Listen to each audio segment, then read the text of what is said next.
What's up everybody, Kinetic here and welcome back to The Division. We are going to continue with the min-max gear guide for our high-end pieces. Actually, the way that I look at this, you can actually probably apply these ideas to the new gear set items, but I am definitely using the high-end gear pieces of our body armor as examples of what to look for major, minor attributes, and certainly the talents as well. I took into consideration some of the feedback that was left on the previous video, and I will go ahead and say absolutely that I should have made a mention of the mod slot as a great addition or alternative or selection, however you want to look at it, as part of the mask. If you can get another mod pretty much into any piece, any additional mod you can add to an armor piece is a great way to flexibly add all sorts of different things. Obviously your main attributes like firepower, stamina, and electronics, but you also can get a little extra kind of side bonus to it, like for example bonus to your armor or skill power or something like that. The only problem I have with mods and why I kind of am reluctant to recommend them is because, for one, they can be a pain in the ass to get. It's not easy to get extra mods on armor. Most of the time they already come with a mod slot, right? But to get, for example, a second mod slot is usually not that easy. Plus, I also kind of look at it like, yes, the mods give you the flexibility, but you're sacrificing some efficiency there in order to get it. So let's go ahead and get started. We're talking about body armor pieces today, and let's take a look at the talents. Now, I think most players are aware and even taking advantage of the talent Reckless, as it's bugged and has been for a while now, causing players to definitely put out 13% more damage, but it hasn't been making players suffer the 10% increased damage received. If anything, it's been buffing their defense by an additional 10%, which is making it a fantastic choice for your body armor talent. Now, going into patch 1.1, we were expecting, just like Rehabilitated for the mask talent was rumored to be fixed, that Reckless was also going to be patched as well. However, it seems Reckless has not been patched, but here's my overall thoughts on the talent, whether it's patched today or tomorrow or ever.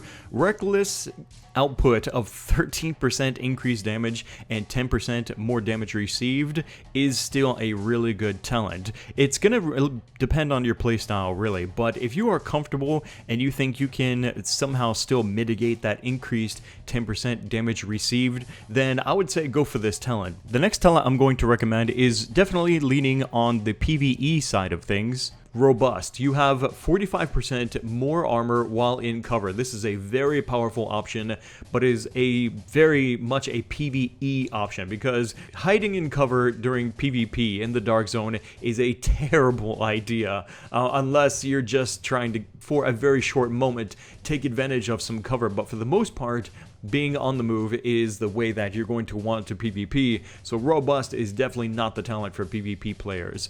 Instead, for the PvP option, I highly recommend Vigorous. All of your healing skills have an overheal enabled. Now, overheal is probably something you're familiar with. It's something that the first aid self-heal will do, for example, where it will give you like an extra green bar over your health. So you have, for a period of time, an increased health pool than you would normally have. This is great because there's quite a few talents out there, including gun talents, that give you extra power while you are still at full health. So having overheal, or basically a little extra health bar before your real health bar or your main health bar is being affected, means you can, for a longer period of time, even while under fire, take advantage of those perks that would give you bonuses while at full health. Next up, let's talk about the major attributes. Now, for body armor pieces, we will actually get 3 major attributes, which is pretty freaking sweet.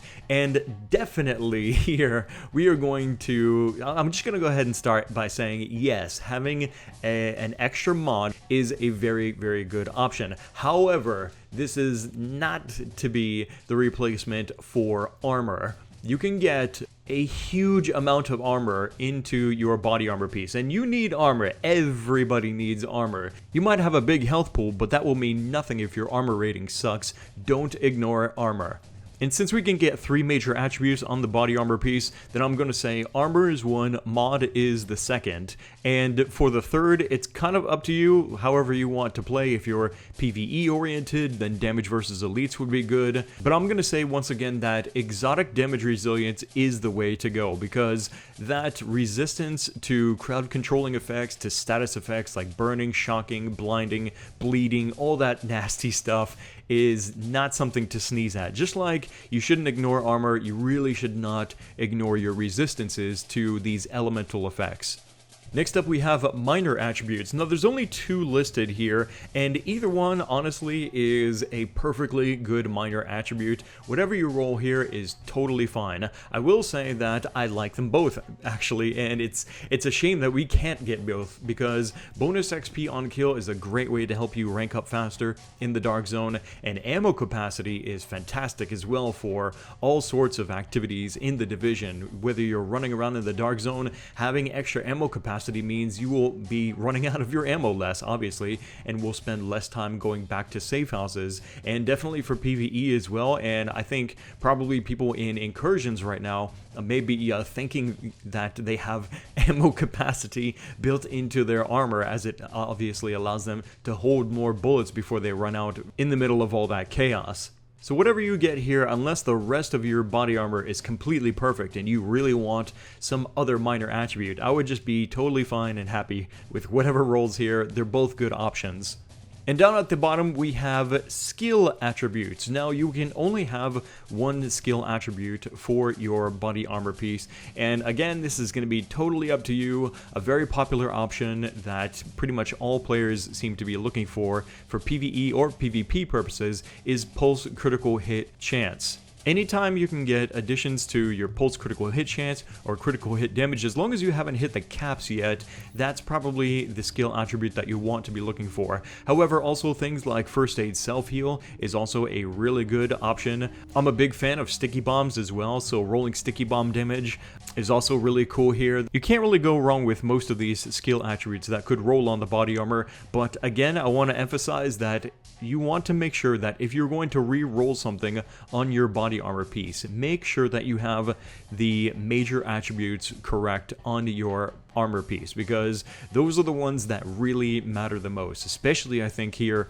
for example, on the body armor piece. You really want that armor, I think, especially if you've been ignoring it on other armor pieces. Getting a mod also is a high priority rather than re-rolling a skill attribute. So if you've got at least 2 of those, maybe I suppose you could ignore EDR if you want to and go ahead and re-roll a skill attribute. I wouldn't argue with that, but like I said, at least make sure you got armor and a mod slot if you can get it.